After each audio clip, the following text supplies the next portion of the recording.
Good evening. 250 firefighters are being overpowered by a giant bushfire raging north of Adelaide. Fierce winds have created hellish conditions with many townships under threat. Brenton Raglas joins us now live from Malabar. Brenton, conditions there are catastrophic.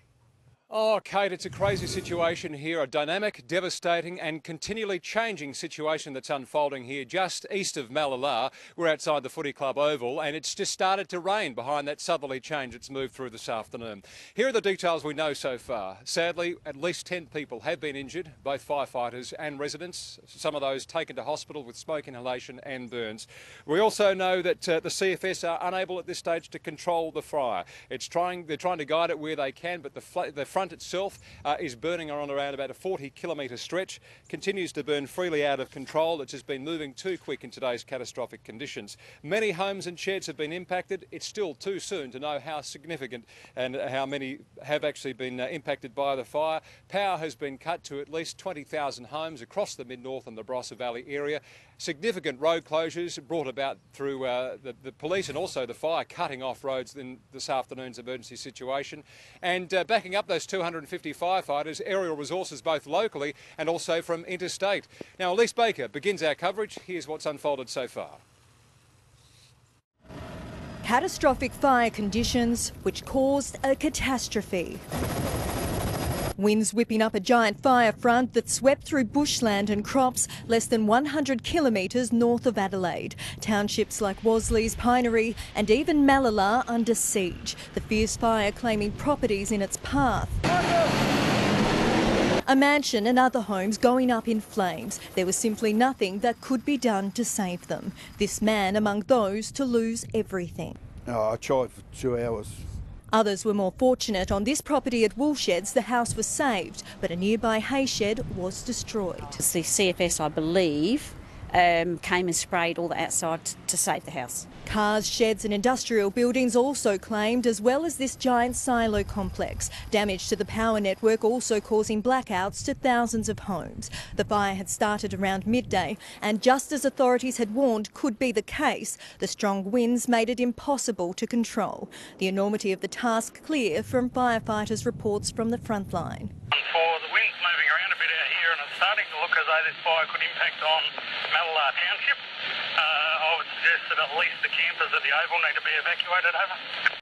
Yeah, we're at 2402 Red Banks Road. The fire is engulfing itself towards us at this location. There's numerous hay bales out the back of a shed, over.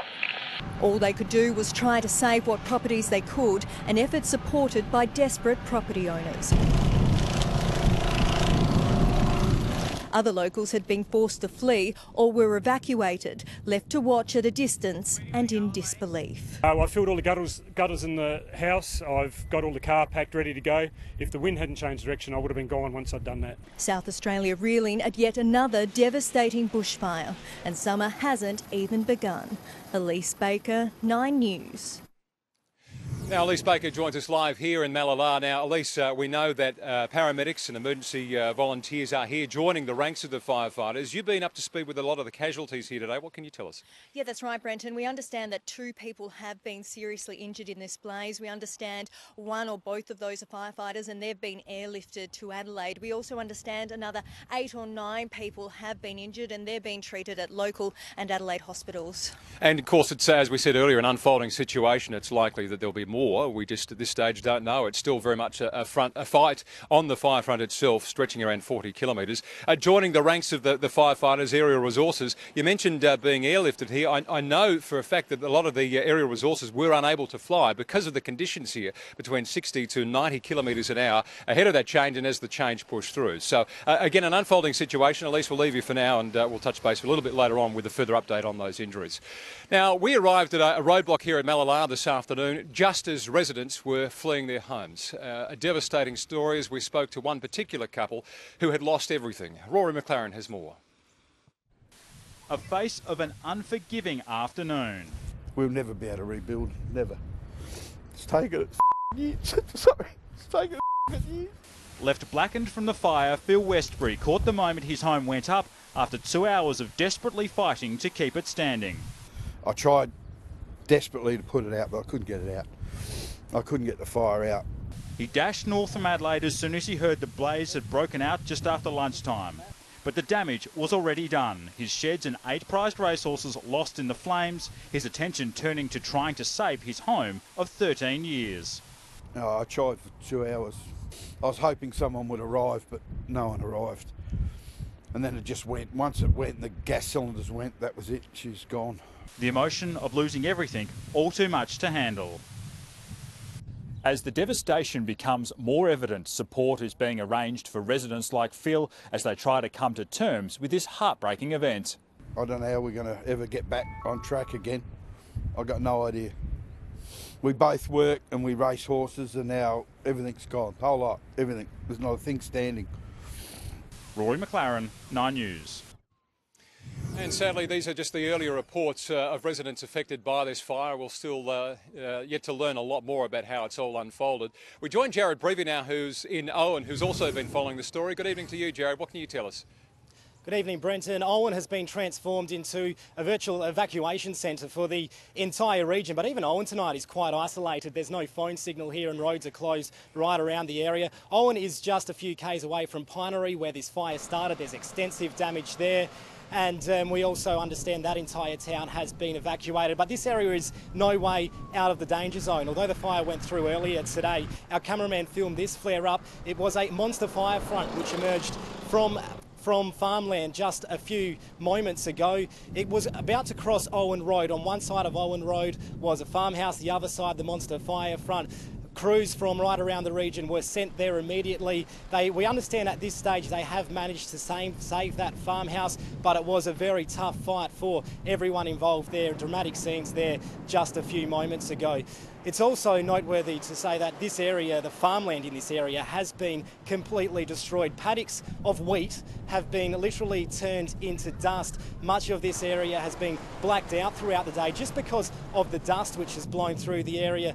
And we've also come across, unfortunately, so many ruins in the area. We've come across farmhouses, sheds, which have been completely destroyed by this fire. Very sad scenes in this region tonight, Brenton, and we'll have more throughout the evening. Yeah, thanks for that update, Jared. I have to echo what you're saying there as our crew were making their way to Malabar here today. The dust, the red dust amongst the smoke, it was something that I've never seen before. The CFS held a press conference at CFS headquarters a short time ago, filling us in with the latest information they know. Let's hear what they had to say. We've got a fire now, particularly dangerous fire, a very fast-moving fire that's impacting on a number of communities in the mid-north and down through the Barossa. That fire has travelled something like 50 kilometres in the space of about 4 hours. We were warning for wind gusts in excess of 90 kilometres per hour. This would have created very unusual, uncontrollable flare-ups in the fire as it was burning in the northwesterly winds. So it was very ugly conditions for the firefighters. This thing is going to go for some time.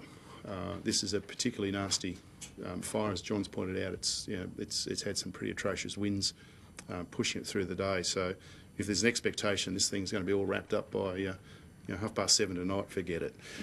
It's going to be a long haul.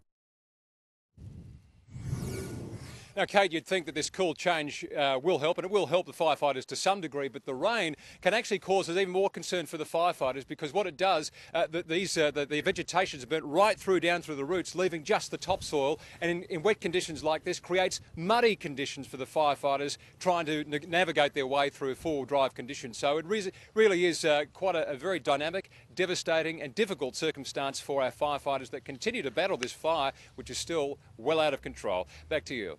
A very long night ahead. Thank you very much, Brenton.